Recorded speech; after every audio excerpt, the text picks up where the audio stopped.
logged out. Give me a second. Sorry. Got technical difficulties here. Bear with me, people. And also, his supervisory team is Associate Professor Terence Sanders, who, of course, is also going for ACU Senate. I should say that. And co-supervisors Professor Chris Lonsdale and Dr. Bridget Booker. Sorry, I've just got to log back in. Give me 1 second. Okay, Sheeba, I think you're ready to go. Yeah. So good afternoon, everyone. So first of all, thank you for being here. And before starting my presentation, I would like to express my sincere gratitude to my supervisors for their ongoing support, valuable feedback, mentorship, and guidance throughout the development of my research project. So before starting my presentation, let's start. Basically, the topic of my research is screen quality over quantity, as the use of active and passive screen use and how they impact the movement behaviors of Australian adolescents. So to start with this is not working. I'll do it manually. There you go. Yeah. So this is all the content that I have to discuss in my research. To start with the problem and identification and background of my research, then I will discuss operational definitions and the overall aim of my research, and it will forward to the research gaps and how my proposed research will cover these gaps. And then I will discuss the theoretical mechanisms and which will help me to understand the overall relationship of screen use with movement outcomes. And after that, I will discuss the overall studies and methodology of my research. And at the end, I will discuss the theoretical contributions and research significance and implications. So to start with the background and problem identification. Yeah, I'll do it manually. Yeah, but so. Yeah. Yeah. So this is a background of my problem as concerned. So we are living in an era where screen use are inseparable from adolescents' life. That it has impacted their socialization, communication, layer activities, and all spheres of life. So the public health experts and policymakers are showing their deep concerns that how screen use are impacting negatively the human mental health of adolescents. So as we can see that these concerns have been addressed within the framework of 24-hour movement behavior guidelines, which emphasize the balance between screen use, physical activity, and other movement behaviors like sleep and sedentary behavior. So, but the research or reports indicated that as the wide dissemination of these guidelines, the adherence level is very low among adolescents. That only the data indicated that only 2 to 22% of adolescents in Australia are following these guidelines. But at the global level, if we can see that report indicated that only 15 to 23% adolescents are following these guidelines at global level. So the question here arises is that, next slide, why there is low adherence rate? So if we find the researches, so the major problem is conceptual ambiguity. Like traditional researches are treat the screen use and treat digital media as a single monolithic construct, but they fail to identify or distinguish between its varied form. So with the passage of time, as we can see that researchers are getting inconsistent results as whether some screen use are harmful, while others being neutral or even beneficial. So they suggest that we need to more focus on content, context, and the differentiation between screen quality, like active versus passive screen use, is necessary to understand the problem. So to address this conceptual mayhem in my research, I will divide the screen use under two modalities, like active screen use and passive screen use, and how they influence differently with the movement behaviors. So the next slide. So this is the overall aim of my research, like quality matters more than quantity. So the overall aim of my research is to investigate that how active versus passive screen use differently influences the movement outcomes like physical activity, sedentary behavior, and sleep, as well as to determine that how personal, social, and environmental factors play their role in influencing this relationship. Yeah. So now I'm going to discuss the operational definition of my variable.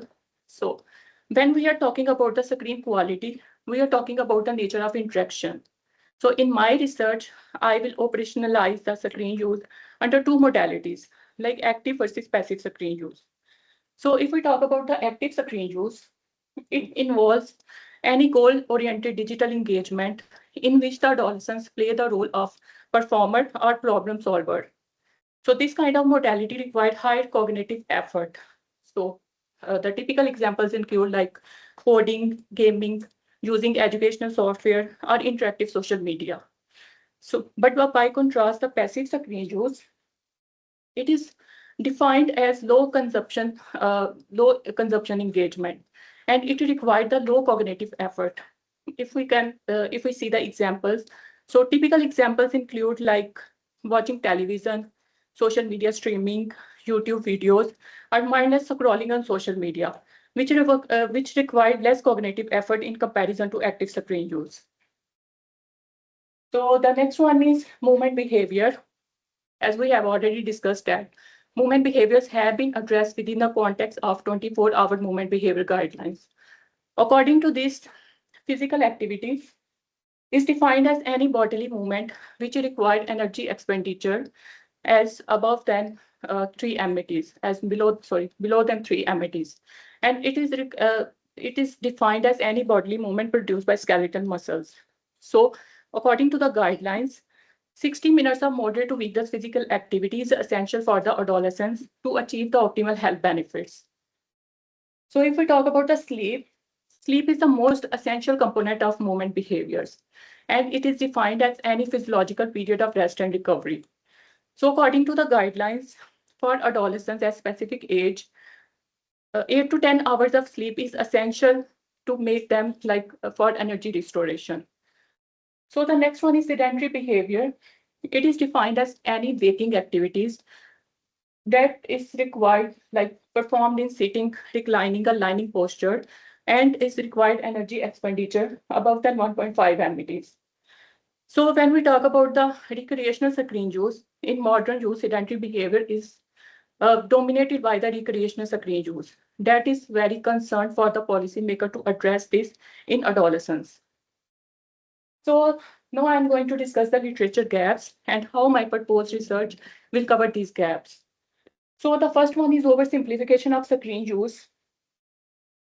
If we see the traditional literature, so the traditional researchers are often treats screen use as a total volume of single construct. But emerging evidence indicated that to measure the total volume is an insufficient metrics, and it is necessary to assess the content, context, and differentiation between active and passive screen use. So in my research, like my study one, will be systematic review that will help me to synthesize the global evidence on these different kind of screen modalities, like how active versus passive screen use influence the movement behaviors.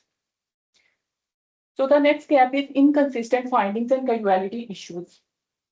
So as of the most of the existing researches are cross-sectional by nature, but they fail to address the causal relationship and longitudinal tracking of these relationships. So in my study too, I will utilize the nationally established database longitudinal analysis to assess the how the active versus passive screen use differently predict the changes in movement behavior in different waves of time. The next gap is contextual understanding deficits. So as we can see that researchers are failed to understand the real life social and emotional context that may influence the screen use and outcome.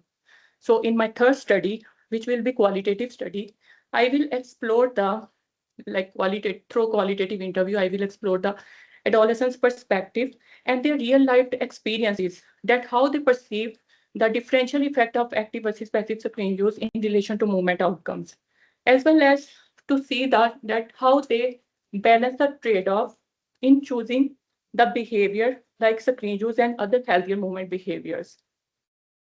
So the next gap is, which is final, it is flawed displacement hypothesis. This is also related to the theoretical mechanisms. Like the traditional research is mostly use the pure time displacement, and which assumes that screen use displays other movement behaviors or outcomes simply because time is finite, and any increase in one behavior must displace the time available for other behaviors. So basically, it treats all screen use as the same. But this approach ignores the real psychological engagement behind the behavior. So in my research, I will challenge the previous two hypotheses like the time-based and biological mechanism and address the cognitive displacement hypothesis, which suggests that it is not just the screen engagement. It is not just the time that matters. It is the psychological engagement behind the screen modalities that matter. So I will also discuss this flawed displacement hypothesis gap in my next slides. Yeah. So this is underlying practical mechanism and cognitive displacement mechanism.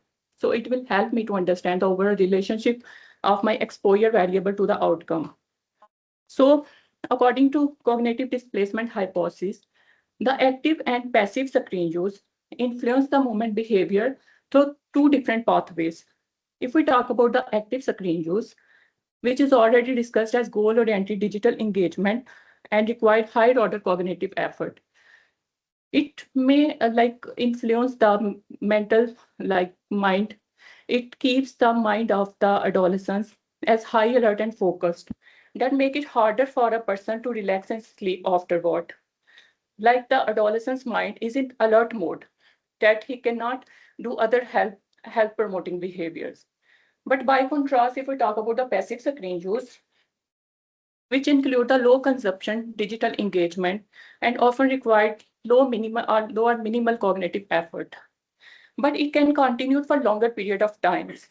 Like if we can see that if the passive screen use continues for longer period of time, it may lead to prolonged sitting time and then reduce the physical activity for the adolescents. So these two mechanisms define that it is not just the time, it is the psychological engagement of adolescents that influence their behavior differently. The next one is socio-ecological model. So I am also using the socio-ecological model in my research to make sure that it is not just I'm not just focused on cognitive displacement in isolation. According to socio-ecological model, like adolescents' behavior is influenced by multiple layers of environment, which move from their immediate surrounding to the broader societal influences. So in simple terms, it helps me to understand that how psychological factors and external environment work together to influence the behavior. So as in other words, it allows me to understand that how adolescents' internal mental state and their external environment play their role in influencing their behavior. So in my study one, basically my argument is that it is not just the screen engagement that creates cognitive displacement. Rather, the strength and direction of the relationship is also depend on the contextual moderators. So in my study one, I will synthesize the global evidence on how personal, social, and environmental factors influence the relationship. And in my study two, I focused on the parental factors as parental mediation, parental education, and gender that may moderate this relationship. Why I choose just the parental factors for my study two? Because parents, according to the socio-political model, parents are the closest external environment that may influence the behavior. So the home environment, as many activities like sleep, like leisure activities and other movement behaviors, the screen use happens at home. So home environment has the strongest potential to influence the behavior of adolescents. So in simple terms, this model also helps us to understand the surroundings and the environmental influences that may influence the direction of the relationship. And in my study three, which will be qualitative study, I will explore the individual's perspective and their lived experiences about how personal, social, and environmental factors maybe play the role of facilitators and barriers in influencing this relationship. So these are my proposed studies, which will start from the identification synthesis of problem, then the measurement of problem, and then at the end explaining of problem. As the study one will be systematic meta-analysis will help me to like synthesize the global evidence. And then study two, which will help me to statistically analyze the problem. And in my study three, which will explain the problem, and it is qualitative study which will provide me the human voice behind the behavior of adolescents, like how they perceive and how they uh, like what their lived experience is about the exposure and the outcome variables and how they relate together. So the next one is systematic review. Study one is systematic review. The overall aim of this study is to differentially investigate the effect of active versus passive screen use in relation to movement outcomes, as well as to find the personal, social, and environmental factors in influencing this behavior. So this study will provide me the global evidence on how active versus passive screen use differentially impact the behaviors of adolescents.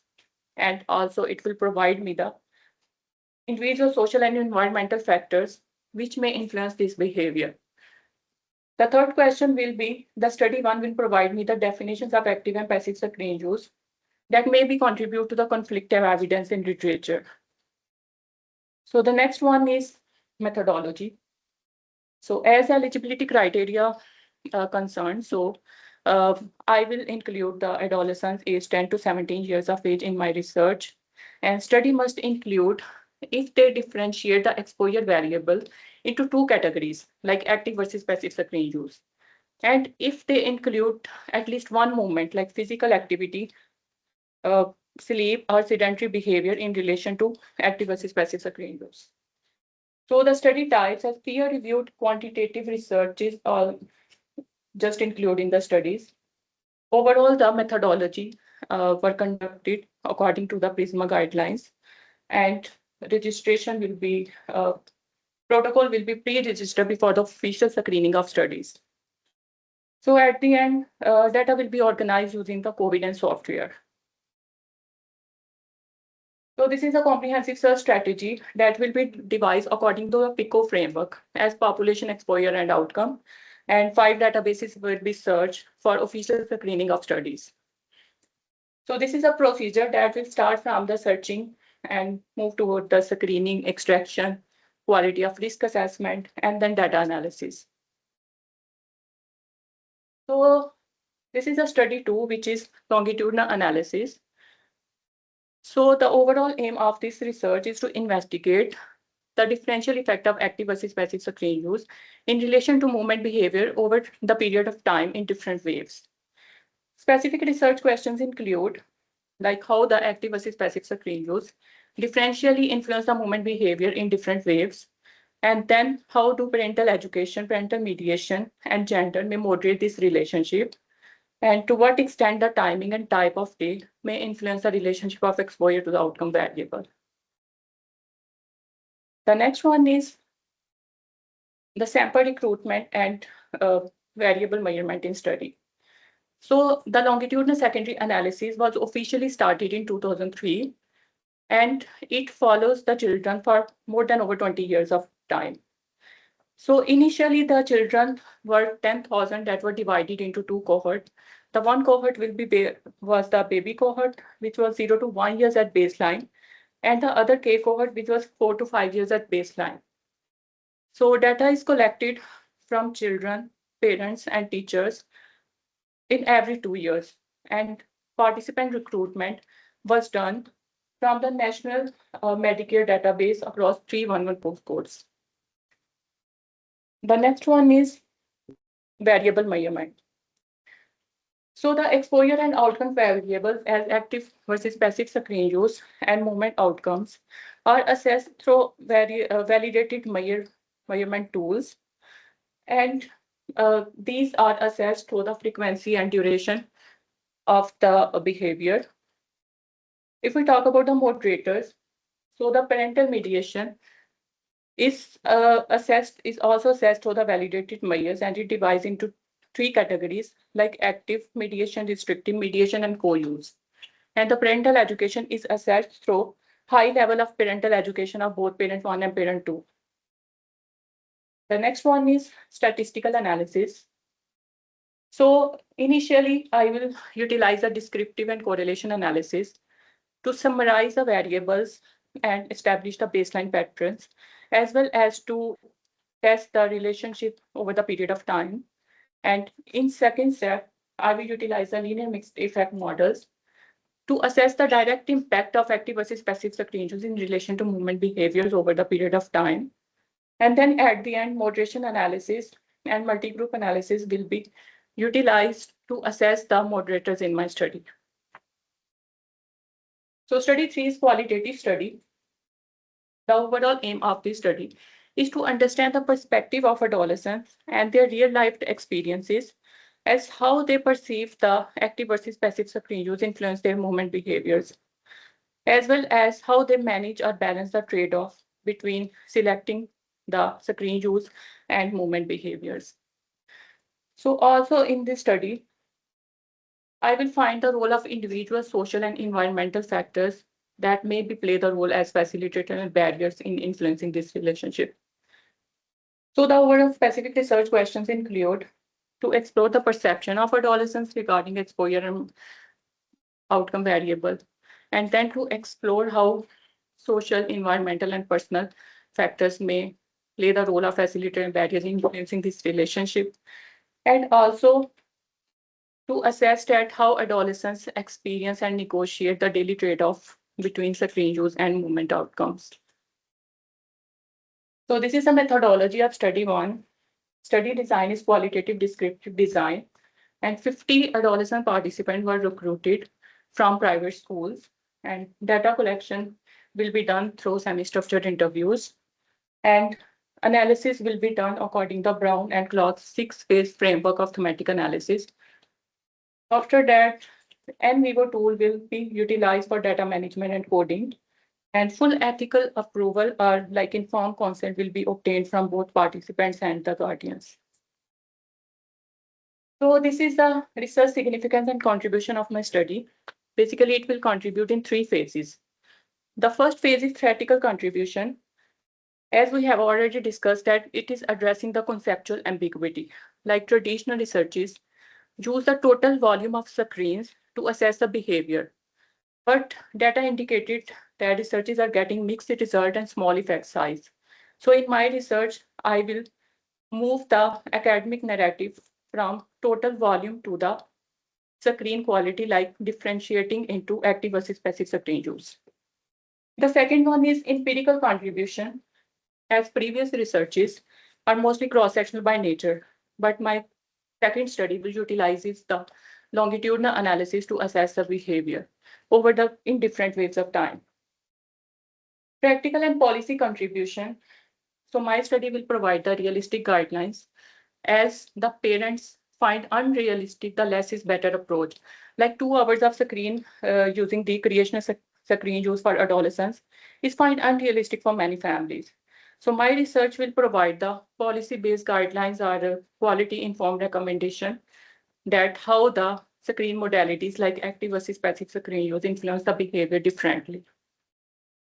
So this is the overall summary of my research, which will start from systematic review study 1.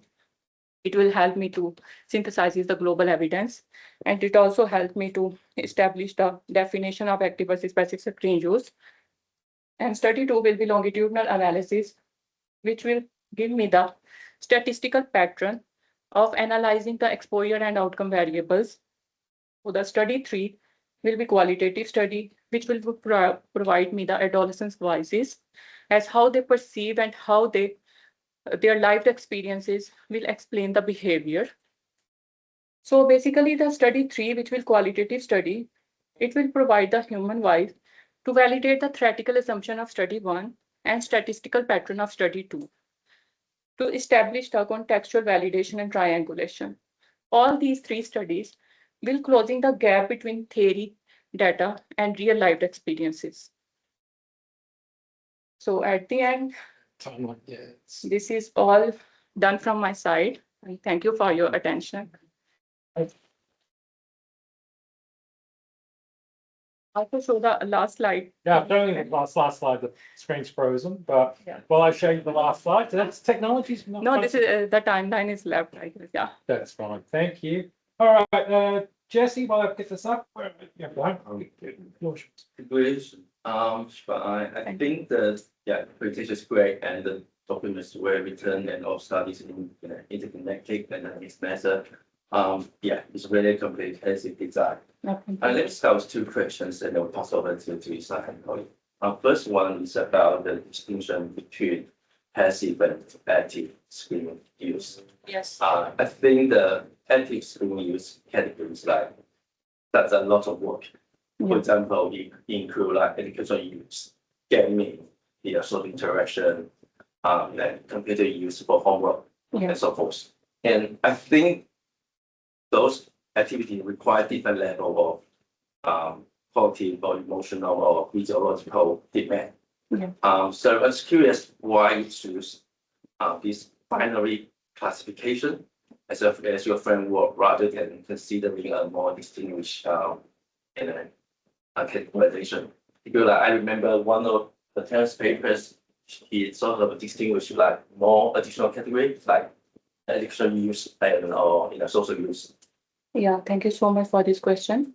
And basically, my active versus passive screen view differentiation, it will cover all the like activities, like social media use, interactive social media use, homework, gaming, educational softwares, and why I choose the like psychological engagement.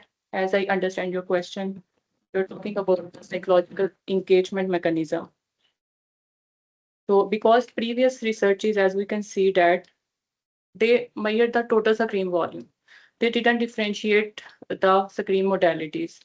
So in my research, I will utilize the cognitive displacement mechanism, which only talk about the psychological engagement.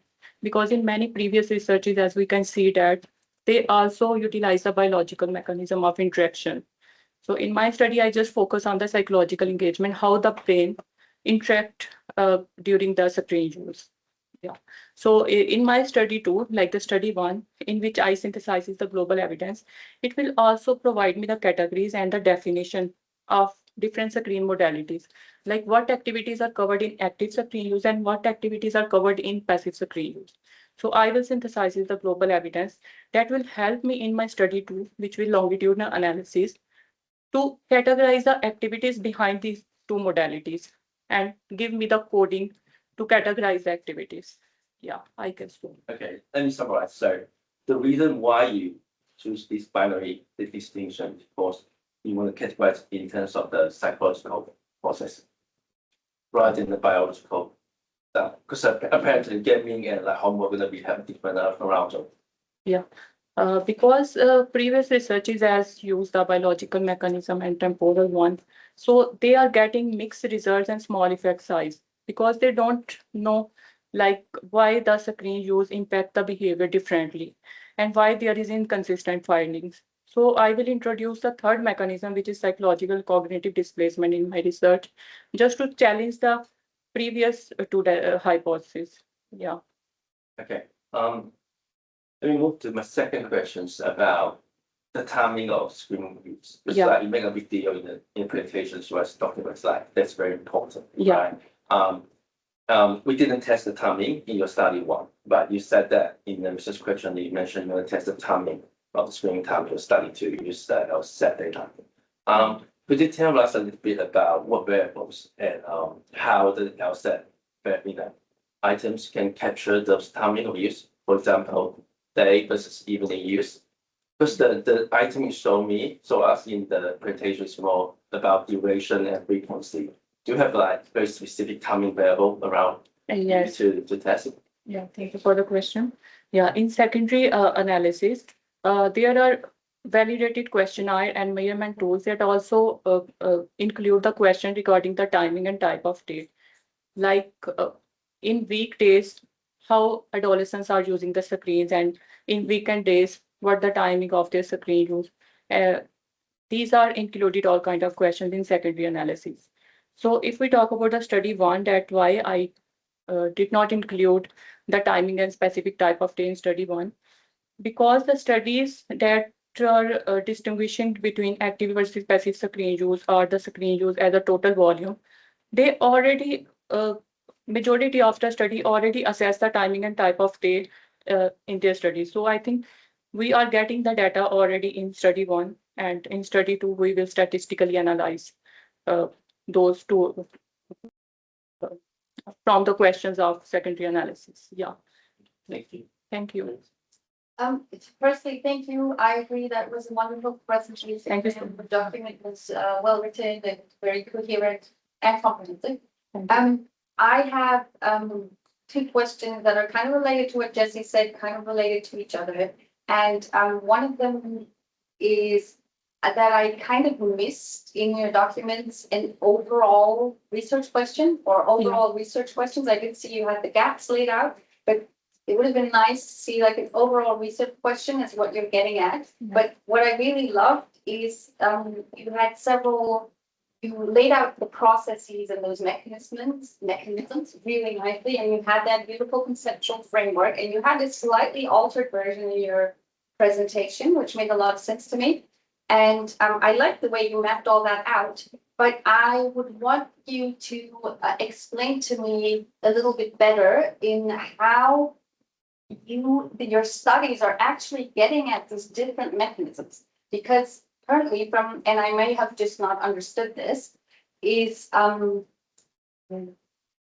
they, those processes and mechanisms, where are they covered in your studies? Because it seems that your studies are very much focused on that relationship between the two variables. I do see the moderation from the ecological model because it's clearly a moderation in your statistics, but where are those mechanisms in your studies?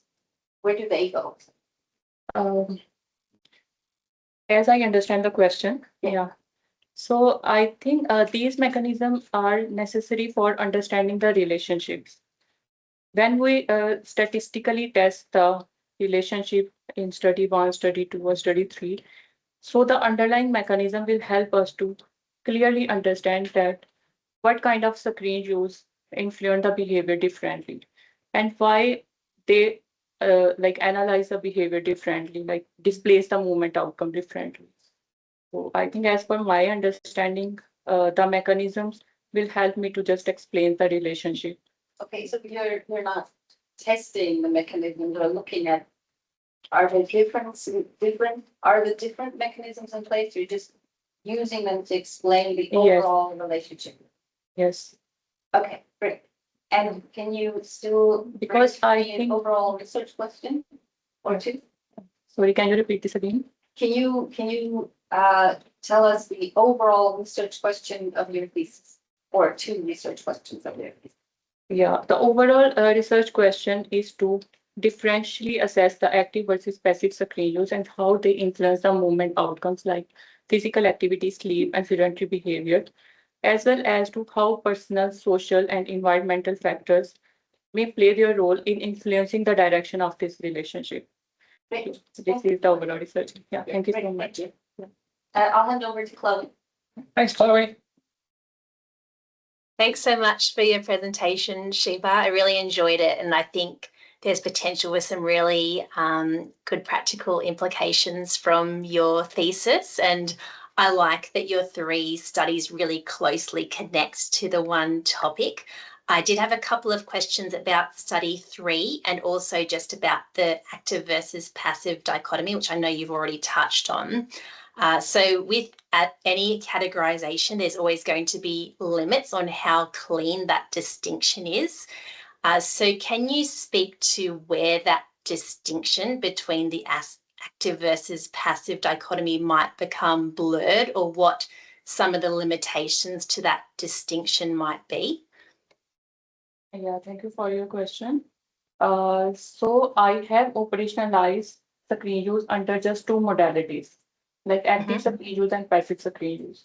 And there are different researches and different literature that could categorize under like 4 to 5 categories, like socialization, educational use. So why this dichotomy is necessary? Because there are limited literature on screen modalities. So I will cover the different activities behind these 2 categories. Like in active use, as we can see that many interactive engagement like gaming, coding, interactive social media use, homework, and different other categories that may require the cognitive engagement will be covered under this category. But in passive screen use, all the categories in which the low cognitive effort will be used, like the adolescence is not too much interactive in this modality.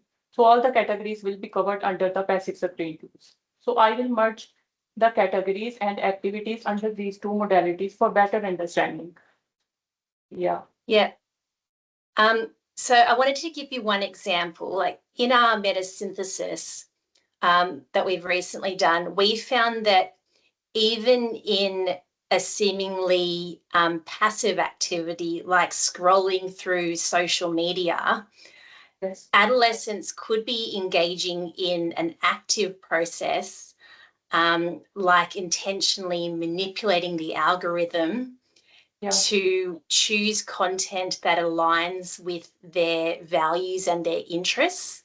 Yeah. So that's an example of where the distinction could be blurred. It's seen as a passive activity, but they could still be engaging in active processes because they're using media literacy skills to choose, engage in activities that ensure that they're, choosing content that aligns with their values. They're doing it in a thoughtful way. So yeah, that's why I'm asking, is it a clear cut, this is active, this is passive, or are there times when that distinction is actually blurred? And is that something that you need to acknowledge as a potential limitation? Are there some activities where it's actually not clear cut?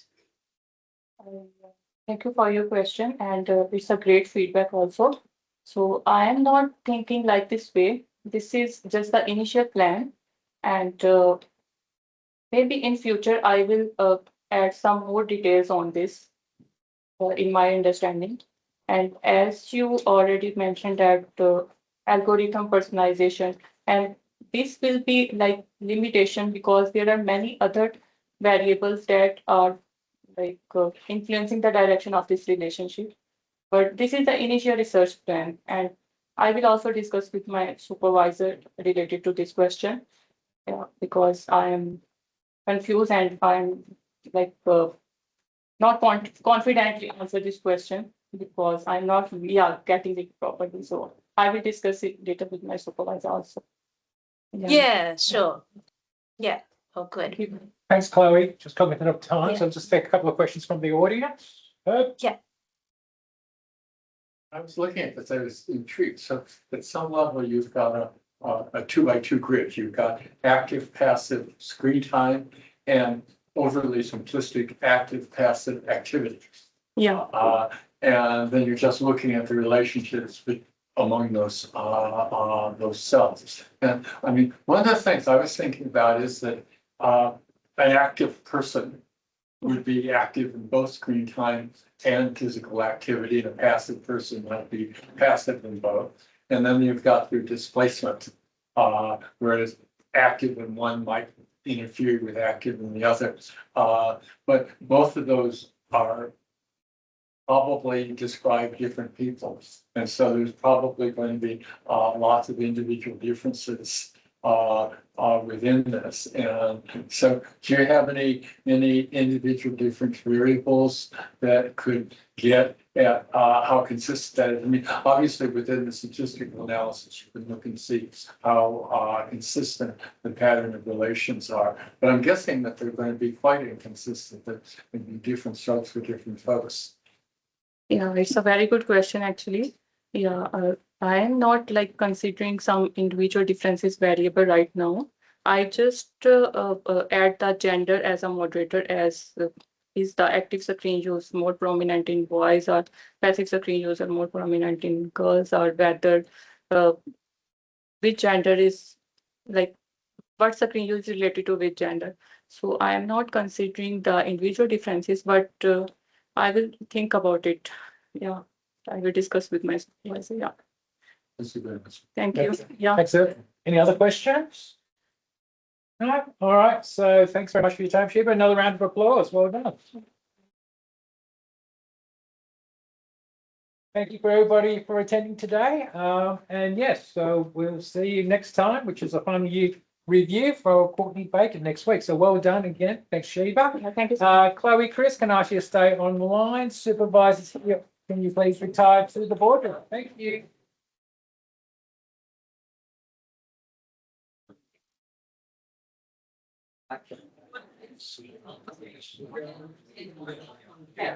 Oh, oh. Oh, yeah. SHRBA versus